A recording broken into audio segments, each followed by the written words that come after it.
Well, I never thought this would be happen, but Bleacher Report says the next sacrifice star power for the right rotation, trading James Harden and Javon Carter for CJ McCollum, Robert Covington, and Anthony Simmons. And the moment I saw this, I knew, why would the Nets do this? You have James Harden, a top 10 player.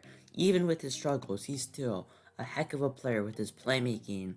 Yes, his offense hasn't been as good, but for CJ McCollum, who isn't even an all-star, Robert Covington, a solid role player, Anthony Simmons, who probably won't get any minutes, like, why would you do this? So, they say that this makes sense because Durant looks like the best player in the NBA.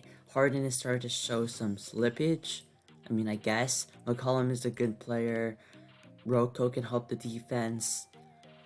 But just, it doesn't make sense. Like, if you're trading away James Harden, at least get a better offer. Like, I'm sure, I don't know what team would want him, of course, because he's James Harden and not many people can trade, not many teams can trade for a superstar level player that he is. But this is the offer for, like, Ben Simmons. Maybe Ben Simmons and Matisse Thybulle, but how is Ben Simmons and Matisse Thybulle near James Harden, like, trade value level? So this one makes no sense, but, like, if it does happen, dang, Dame and Harden would be so amazing to watch too. If Dame shooting logo threes, Harden being, of course, hopefully getting his offense around.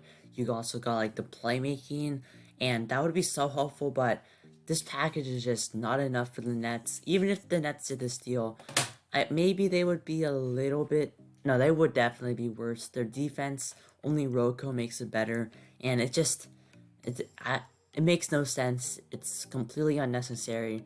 I'm sure Harden wants to stay, and there's no way this deal would happen. But thanks for the title, Bleacher Report. Next, we got Simmons Sixers finally move on, where we have the trade Ben Simmons for Drew Holiday. First glance looks awful. Just thinking about Ben Simmons and Giannis would be such a bad fit. Even if you have, like, good shooters like Chris Middleton, Grayson Allen's a decent shooter, Brook Lopez is a stretch big, but still, Giannis and Ben Simmons, that's just two people you can sag on. And yes, Giannis' jump shot is improving, but you don't want Giannis shooting like 5-6 jump shots a game. And Drew Holiday is pretty much an elite point guard for this team and fits pretty well. He fits their defensive system. He can shoot. He's a good playmaker. And yes, Ben is him and Giannis would be amazing on defense, and the playmaking would be good. But just that shooting, that work ethic that Ben doesn't have, just wouldn't fit, and that would be just terrible. Like what it says, moving Holiday for Simmons could have a terrible effect on team chemistry and risk upsetting Giannis. If nothing's broken, why fix it? They've already shown that they're a championship level team, and trading for Ben pretty much makes no sense. Let's see, they say that the Bucks would have a higher ceiling, especially on defense. I mean, yes, the defense would be awesome, but their offense, no bueno. With two shooters, that just doesn't work. Right now, they're 20th in defense. I don't think that's going to stay. And they just think about their team. They have Giannis, elite defender, Drew, elite defender, Brook, a good rim protector, Chris Middleton, when he tries, is a good defender. And definitely, I mean, it wouldn't make sense. I mean, for the Sixers side, I think they would like it. I'm pretty sure when Drew was in New Orleans, they were rumored to get him. Just return Drew back to Philly. Of course, the defense would be there, the playmaking would be there, the shooting would be there, and I think he would be a good fit with the Sixers, but the Bucks, no way they would do that. Next, we got the Hawks upgrade. The Wolves let Ant Stars shine. The trade: Karl Anthony Towns, Torian Prince, and Jake Layman for John Collins, Gallinari, Cam Reddish, and a first-round pick. It's Karl Anthony Towns we're talking about. There's no way you're trading him for John Collins, decent player, like a good player. Gallinari, a pretty bad contract. Cam Reddish has some talent, and one first-round pick for not even a lottery team.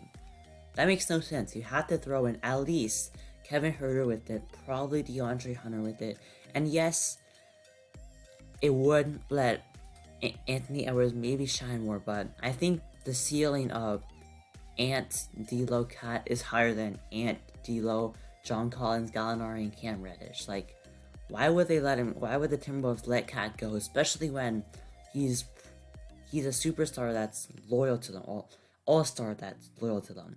So let's see how that would work. So Anthony Edwards could fill that star void, maybe. Collins isn't as consistent, but he's quite talented. A big wing and Reddish add to a bunch of lethal scorers. I still think that their defense is also really bad, which would be really bad, which is not good. Now, if Cat on with Trae Young would be crazy. You got like the spacing and dominance inside from Cat, like lobs from Trae Young, pick and pops or pick and fades with Trae Young, and I think like if they're able to keep like Bogdan, Kevin Hurt, and DeAndre Hunter, then yes, but there's no way they can keep them, especially with Cat. He's still an amazing player. He's still maybe the best shooting big man of all time. And yes, he hasn't been as good recently. It's like 2 years ago, but he's still an all-star caliber player, top 5 center.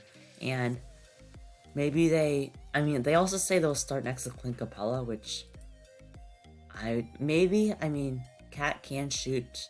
Maybe that would work. I don't know. Maybe it could be something like like Jared Allen, Evan Mobley, but Evan Mobley, or like Jared. Okay, I don't know completely, but the Timberwolves wouldn't agree on this deal.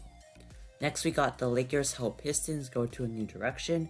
We got Jerami Grant and Rodney McGruder for Taylor Horn-Tucker, Kendrick Nunn, and Wayne Ellington. Well, I personally, as a Laker fan, wouldn't trade THT.